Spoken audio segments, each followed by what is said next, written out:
London, August 1914. Sir Edward Grey stands at his window in the Foreign Office, watching the lamplighters move through the streets below.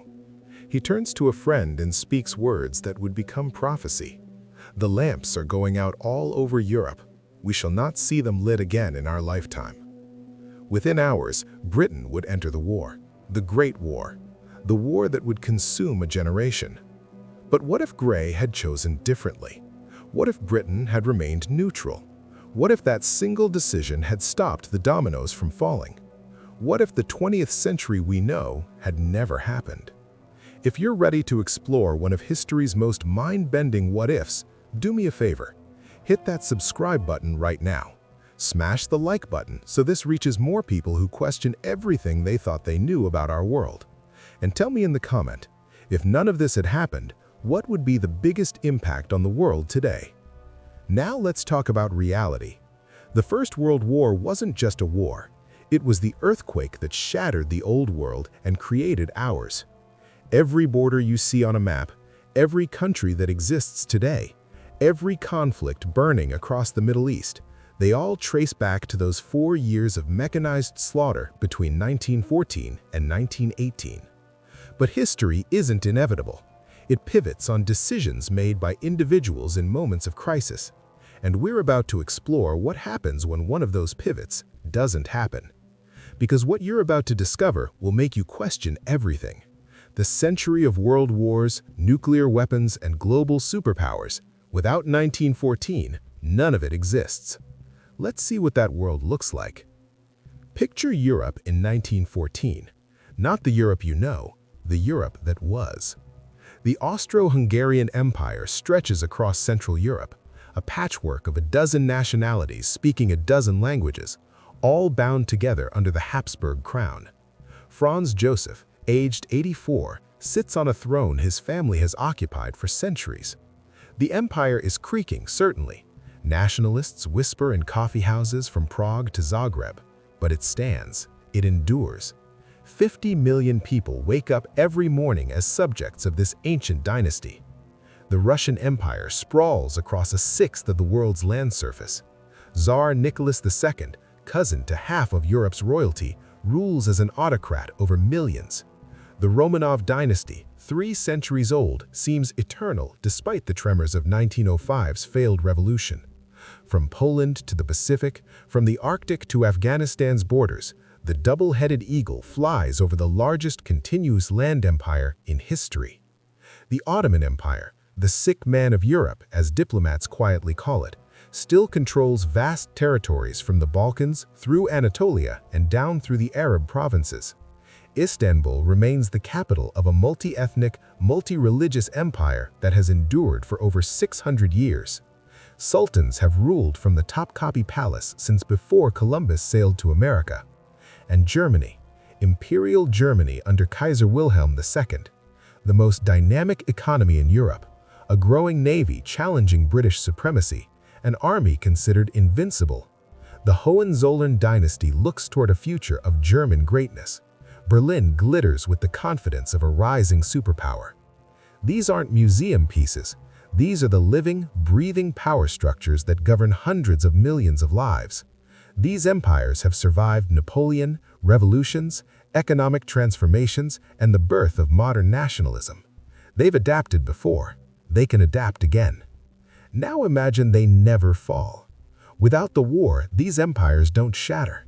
They don't collapse into the dozens of nation-states we know today. The pressures building within them, nationalism, demands for democracy, ethnic tensions, don't explode. They simmer. Reforms come slowly. Constitutional changes, perhaps. Devolution of some powers. The gradual, grinding evolution that characterized the 19th century continues into the 20th. The world of empires and kings doesn't end in 1918. It adapts, it survives, and the map of the world remains unrecognizable to our eyes. Pull up a map of modern Europe. Poland, Czech Republic, Slovakia, Hungary, Yugoslavia's fragments, Serbia, Croatia, Bosnia, the Baltic states, Lithuania, Latvia, Estonia. Every single one of these countries exists because of World War I. Without the war, none of them appear. Poland, partitioned between Russia, Germany, and Austria-Hungary since the 18th century, remains divided. There is no Polish state. The dream of independence stays just that, a dream nurtured in exile and poetry, but not reality. Chopin's birthplace remains a province, not a nation. Czechoslovakia? It's not even a concept. The Czechs and Slovaks remain Habsburg subjects. Prague stays a provincial capital of the empire, not the seat of an independent nation. The name Czechoslovakia is never coined because the state never exists to need a name. The South Slavs, Serbs, Croats, Slovenes don't unite into Yugoslavia.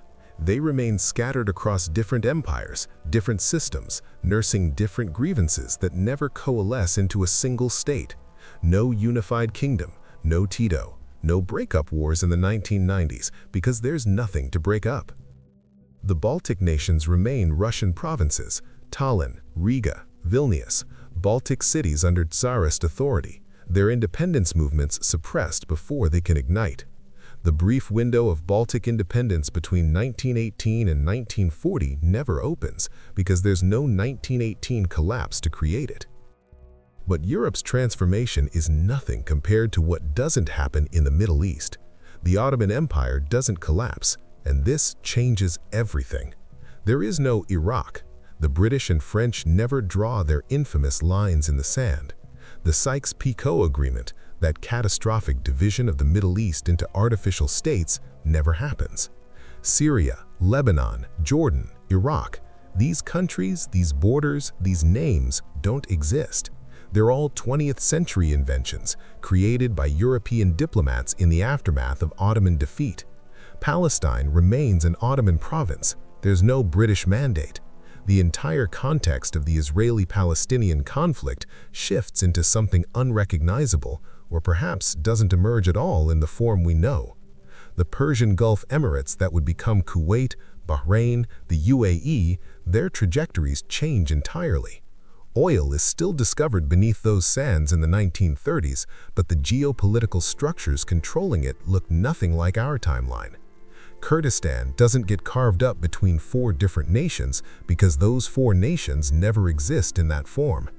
The modern Middle East, with all its conflicts, all its borders drawn with colonial rulers, all its ethnic and religious groups trapped in inappropriate states, simply doesn't happen. You're looking at a world map that would make absolutely no sense to you because the map you know was drawn in blood between 1914 and 1918. Zurich, Switzerland, 1917. Vladimir Lenin sits in a cramped apartment writing pamphlets that almost no one reads. He's been in exile for over a decade. He's 47 years old. His revolution seems further away than ever. In our timeline, Germany put Lenin on a sealed train and sent him back to Russia like a biological weapon, hoping he'd destabilize their enemy. It worked beyond their wildest nightmares. The Bolshevik Revolution succeeded, the Tsar fell, and the Soviet Union rose from the ashes of the Russian Empire. But without the war, none of this happens. The Russian Empire doesn't face military catastrophe. There's no collapse at the front, no millions of casualties, no starvation in the cities. The regime faces pressure, certainly. Strikes, protests, demands for reform, but not apocalypse. Tsar Nicholas II, for all his flaws, isn't forced to abdicate. The Romanov dynasty continues, perhaps evolving into something more constitutional, more limited. Russia modernizes slowly, painfully, but without violent revolution. The Duma gains more power gradually. Maybe Russia becomes something like Britain, a constitutional monarchy where real power shifts to elected officials over decades. Lenin dies in exile, probably in Switzerland, his revolutionary dreams unrealized. Stalin remains a minor Georgian radical, known only to police files and obscure socialist gatherings. Trotsky writes from New York, his brilliant mind wasted on theoretical disputes no one cares about. The Bolsheviks are a footnote in the history of failed political movements. The Soviet Union, that colossus that would dominate half the globe, never exists. Think about what this means. No communist revolution means no Red Terror, no civil war that kills millions more Russians, no forced collectivization, no Stalin's purges, no Gulag archipelago, no Holodomor in Ukraine. Tens of millions of people who died under Soviet rule simply live. But also, no Cold War. The entire geopolitical structure of the second half of the 20th century evaporates. There's no Iron Curtain dividing Europe, no Berlin Wall, no space race, no nuclear standoff bringing the world to the brink of annihilation, no proxy wars across Asia, Africa, and Latin America, no Korean War, no Vietnam War, no Soviet invasion of Afghanistan. China's history changes completely. Without Soviet support, Mao's revolution likely fails or never gains sufficient strength. No People's Republic of China as we know it. The ideological battle that defined generations, capitalism versus communism, democracy versus totalitarianism, NATO versus Warsaw Pact, doesn't happen. The 20th century as the century of ideological conflict between superpowers? It doesn't exist. Here's the most staggering possibility. Without the First World War, the Second World War might never happen. Let that sink in. The deadliest conflict in human history, the war that killed between 70 and 85 million people, the war that introduced industrial genocide and atomic weapons, it might never occur. Because World War II wasn't some inevitable clash of civilizations, it was the direct consequence of World War I.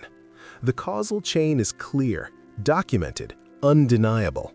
One war led directly to the next, separated by just 20 years of uneasy peace. The Treaty of Versailles, signed in 1919, didn't just end the First World War, it guaranteed the Second. The treaty forced Germany to accept total responsibility for the war, stripped it of territory, demolished its military, and imposed reparations so crushing they would take until 2010 to fully pay off. Germany was humiliated, economically destroyed. The Weimar Republic struggled under impossible burdens. Hyperinflation in 1923 made currency worthless, a wheelbarrow of money to buy bread. The middle class was wiped out. Democracy became associated with national shame and economic catastrophe. This was the breeding ground for Nazism. Without the war, there's no Versailles, no reparations, no occupation of the Rhineland, no stab-in-the-back myth, no national humiliation for demagogues to exploit. Germany continues as a prosperous, powerful empire, perhaps eventually transitioning to a constitutional monarchy. Its citizens have no reason to embrace extremism because they're not desperate and humiliated. Adolf Hitler remains what he was before the war, a failed artist in Vienna. His pathological nationalism finds no mass audience in a Germany that hasn't been destroyed and humiliated. The Nazi Party, if it forms at all, remains a fringe group of extremists shouting in beer halls. Hitler dies unknown, his name appearing in no history books. No Hitler means no Holocaust. 6 million Jews don't die in death camps. The final solution is never conceived because the regime that would implement it never comes to power. Roma, disabled people, homosexuals, political dissidents, all the groups targeted by Nazi genocide simply live their lives. No Second World War means no Battle of Britain, no Blitz, no Eastern Front where the majority of casualties occurred, no Stalingrad, no D-Day, no atomic bombs dropped on Hiroshima and Nagasaki. The nuclear age might be delayed by decades. Perhaps the bomb is eventually developed but not rushed to completion under the pressure of total war. Japan's trajectory changes entirely. Without a world war to exploit, Japanese militarism might be checked by internal forces or external pressure that doesn't take the form of global conflict. Europe's cities aren't reduced to rubble. Dresden, Warsaw, Rotterdam, they remain intact, their cultural heritage unburned. The phrase World War might not even exist in human vocabulary because the concept of global, mechanized, total war consuming entire continents remains theoretical. War accelerates everything. Technologies that might take decades to develop get compressed into years when nations face existential threats. Without the First World War, human progress doesn't stop, but it slows dramatically. Aviation remains a novelty, a curiosity. The Wright brothers flew in 1903, but it's the desperate needs of aerial reconnaissance and combat that transform fragile wooden biplanes into sophisticated military aircraft within 7 years. Without that pressure, commercial aviation develops much more gradually. Your great-grandparents might never fly. Transatlantic flight might not be achieved until the 1940s or 50s. The jet age arrives even later. Medical advances don't leap forward. Antibiotics, plastic surgery, blood transfusion techniques, all accelerated massively by the need to treat millions of wounded soldiers.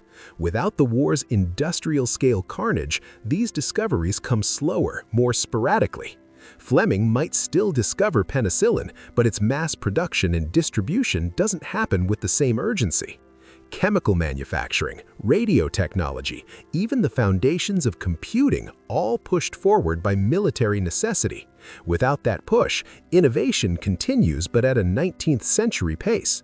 Alan Turing doesn't develop his theories to break Nazi codes because there are no Nazi codes to break.